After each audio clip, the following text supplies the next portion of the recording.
भाई क्या जवाब है यार। नमस्कार and welcome to world affairs. मैं प्रशांत धवन। नाउ रिसेंटली आपने बहुत से आर्टिकल्स देखे होंगे जहां पर डॉक्टर एस जयशंकर की एक स्टेटमेंट को कवर किया गया है। यहां पर आप देख पाओगे डॉक्टर एस जयशंकर ने रिसेंटली ये कहा है कि यूक्रेन में आज के समय जो हो रहा है वो देखकर हम सबको पीड़ा है और वेस्टर्न कंट्रीज बार बार हर जगह यूक्रेन का इशू रेस कर रही है। मगर हमें ये भी अच्छे से याद है, इन्होंने ये बात कही कि मुझे अच्छे से याद है कि 1 साल पहले अफगानिस्तान में जो एक पूरी सिविल सोसाइटी थी, जो वहां पे डेमोक्रेटिकली इलेक्टेड गवर्नमेंट थी, उसको आपने बस के नीचे फेंक दिया अपनी सिक्योरिटी इंटरेस्ट को बचाने के लिए। तो अफगानिस्तान में जो हुआ है, एशिया के बाकी देशों में जिस तरीके से रूल्स बेस्ड वर्ल्ड ऑर्डर को तोड़ा गया है, उसको लेकर पश्चिमी देश इतने चुप क्यों है, बहुत ही ज्यादा इंपॉर्टेंट स्टेटमेंट है। तो इस वीडियो में मैं आपको बताऊंगा कि डॉक्टर एस जयशंकर किसके बारे में बात कर रहे हैं, रूल्स बेस्ड वर्ल्ड ऑर्डर है क्या, और इन्होंने ये स्टेटमेंट कहां पर दी है। ये स्टेटमेंट दी है भारत के विदेश मंत्री ने रायसीना डिalogue में। आपको बताऊंगा रायसीना डिalogue भारत की नंबर 1 जियो पॉलिटिक्स जियो इकोनॉमिक्स पर बातचीत करने वाली एक कॉन्फ्रेंस होती है। वैसे हर साल ये कॉन्फ्रेंस होती थी, मगर बीच में बिकॉज ऑफ कोविड-19 पैंडेमिक कुछ यहाँ पे अंकुश लगा। मगर इस साल 2022 में फिर से ये समिट रीस्टार्ट हो रहा है। यहाँ पर आप देखोगे शशि थरूर साहब की ट्वीट है, ये यहाँ पर मिले डॉक्टर एस जयशंकर से। यहाँ पे आप देख पाएंगे इंडियन फॉरेन पॉलिसी में इन दोनों महान शख्सियत ने बहुत ज्यादा कंट्रीब्यूट किया है, और इन पर्टिकुलर डॉक्टर एस जयशंकर साहब की जो स्टेटमेंट थी ये हाईलाइट बन गई इस पूरे कॉन्फ्रेंस की। तो डिस्कस करेंगे यहाँ पर हुआ क्या है, बहुत कुछ आपको जानने को मिलेगा। मगर आगे बढ़ने से पहले आपसे क्वेश्चन पूछूंगा। क्वेश्चन ये है कि इस बार जो रायसीना डिalogue 2022 हो रहा है, इसका थीम क्या है। ये है यहाँ पे आपकी ऑप्शन। कमेंट सेक्शन में मैं चाहता हूं सब लोग अटेम्प्ट करें इस क्वेश्चन को। सही आंसर मैं आपको दूंगा वीडियो के अंत में। नाउ जैसे मैंने आपको बताया, Raisina dialogue geopolitics geoeconomics से रिलेटेड एक बहुत ही इंपॉर्टेंट कॉन्फ्रेंस है, इंडिया की मेन कॉन्फ्रेंस है। तो ऑब्वियसली यहाँ पर यूरोप से बहुत ही इंपॉर्टेंट लोग आएंगे, कई फॉरेन मिनिस्टर्स आएंगे। तो यूरोपियन यूनियन की जो प्रेसिडेंट है आज के समय उर्सुला वॉन, ये भारत में आई है, और इन्होंने भारत में आकर ये कह दिया कि देखिए रशिया बहुत ज्यादा गलत कर रहा है यूक्रेन में। और इन्होंने आगे यही बात बोल दी कि इंडिया को याद रखना चाहिए कि रशिया चाइना फ्रेंडशिप की कोई भी लिमिट्स नहीं है। ये दोनों देश एक दूसरे की हेल्प कहीं भी करने को तैयार है। ऑफ कोर्स इनका हिंट यहाँ पर ये है कि कल को अगर चाइना अग्रेशन करता है इंडिया के अगेंस्ट, तो इंडिया को एक्सपेक्ट नहीं करना चाहिए कि रशिया चाइना के अगेंस्ट एक्शन लेगा। सेम बात आपको याद होगी कि ओपनली यूएसए ने भी कह दी थी कि India should not depend on Russia to counter China. अब यूरोपियन यूनियन वेस्टर्न कंट्रीज की तरफ से जब लगातार ऐसी स्टेटमेंट्स आ रही हैं, और ये यहाँ पर बार बार एक बात दोहरा रहे हैं कि देखिए रूल्स बेस्ड ऑर्डर को कुछ नहीं होना चाहिए, रूल्स बेस्ड ऑर्डर बहुत ही इंपॉर्टेंट है। हो सकता है कि आपने भी पिछले 1-2 हफ्तों में ये वर्ड 85 बार सुना हो, बहुत से आर्टिकल्स में कई विदेश मंत्री ये वर्ड यूज कर चुके हैं कि रूल्स बेस्ड ऑर्डर सबसे ज्यादा इंपॉर्टेंट है।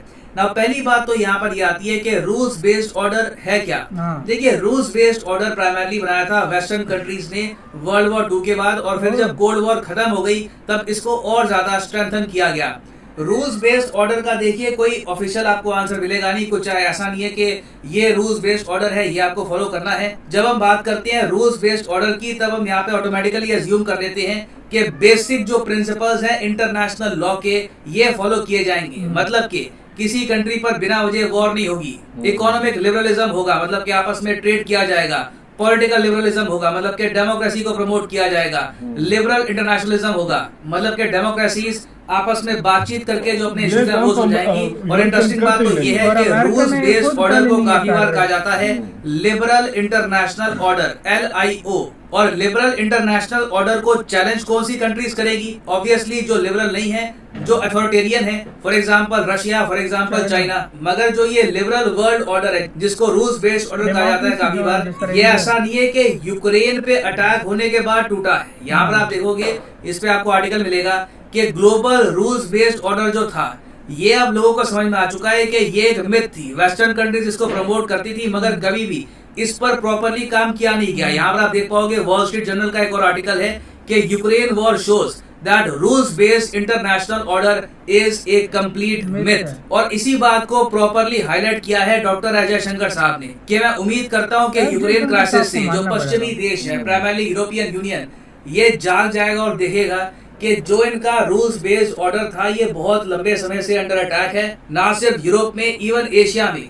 अब एशिया में फॉर एग्जांपल मैं आपको ये बताता हूँ, पाकिस्तान ने इंडिया पर 3 बार जंगें करी है, हालांकि हर बार ये जंग हारी है, मगर जब भी पाकिस्तान ने इंडिया पे अटैक किया है, क्या ये रूल्स बेस्ड ऑर्डर की वॉयलेशन नहीं थी? बिल्कुल थी ना। उस टाइम जो पश्चिमी देश थे वो हमको क्या कहते थे क्या वो इस तरीके से हमारे समर्थन में आते थे? ऑब्वियसली नहीं। उनका कहना ये होता था आप लोग थोड़ा सा बैठ के अपना सुलझाइए और ट्रेड करा करो, ट्रेड आपस में जितना करोगे उससे आपका फायदा होगा और टुगेदर जो आपके डिफरेंसेस हैं वो भी कम होंगे।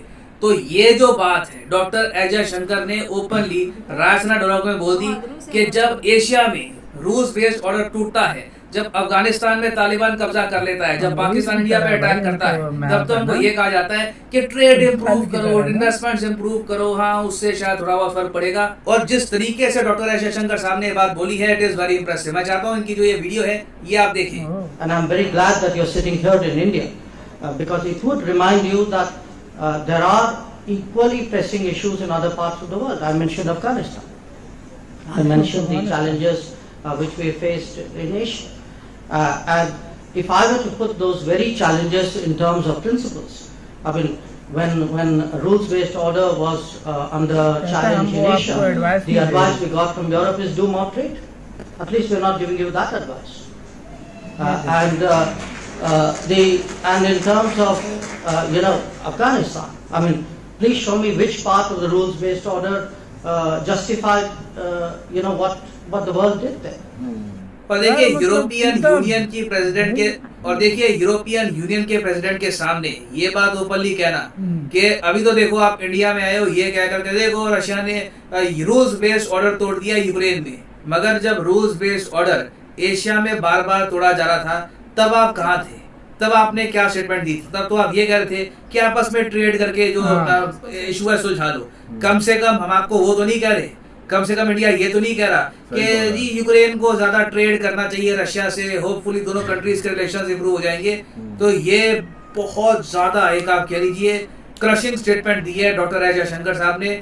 यूरोपियन जो यहाँ पर रिप्रेजेंटेटिव्स थे उनके पास कोई जवाब था नहीं स्टेटमेंट का। और आज के समय देखिए ये बहुत ही इंपॉर्टेंट है कि इंडिया अपना नैरेटिव दुनिया के सामने रखे। आप सोच कर देखिए, नहीं तो इससे पहले काफी बार क्या होता था कि यूरोपियंस अमेरिकन वो अपनी बात बोल देते थे, हमारे न्यूज़पेपर्स हमारे यहाँ जो न्यूज एंकर्स हैं उनकी स्टेटमेंट अक्षरे कवर करते थे क्योंकि वो इंपॉर्टेंट लगते थे कि जी यूरोप के और यूएस का कोई एम्बेसडर इंडिया में आकर ये क्या गया है। मगर आज के समय इंडिया के विदेश मंत्री जो स्टेटमेंट दे रहे हैं ये हेडलाइंस बना रही है इन यूरोप इन यूएस। उनको भी एक प्रॉपर मैसेज जा रहा है आज के समय कि आपने भी बहुत ही लंबे समय तक जो आपकी ड्यूटी थी, जो आपकी कमिटमेंट थी रूल्स बेस्ड ऑर्डर को लेकर, इसे प्रॉपर्ली नहीं निभाया है, इसको फॉलो नहीं किया है। बाकी रीजन्स में लिटरली आप लोगों ने डिस्क्रिमिनेशन करी है। जहां पे आपका मन किया रूल्स बेस्ड ऑर्डर को इग्नोर कर दिया, जहां पर मन किया उसको प्रमोट किया।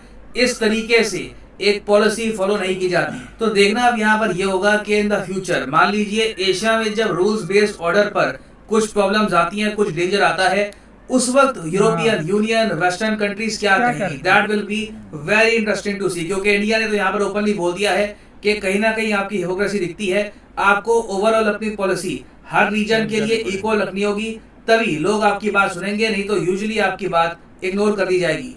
खैर वापस आते हैं अपने क्वेश्चन पे कि थीम क्या है रायसीना डायलॉग 2022 का। तो सही उत्तर इसका है option B, terra nova, impassioned, impatient and imperilled. बहुत ही इंपॉर्टेंट है रायसीना डायलॉग 2022, किसी भी एग्जाम में आपसे पूछ सकते हैं, याद रखिएगा। ये प्रीमियर फ्लैगशिप कॉन्फ्रेंस है भारत की on Jio politics and Jio economics.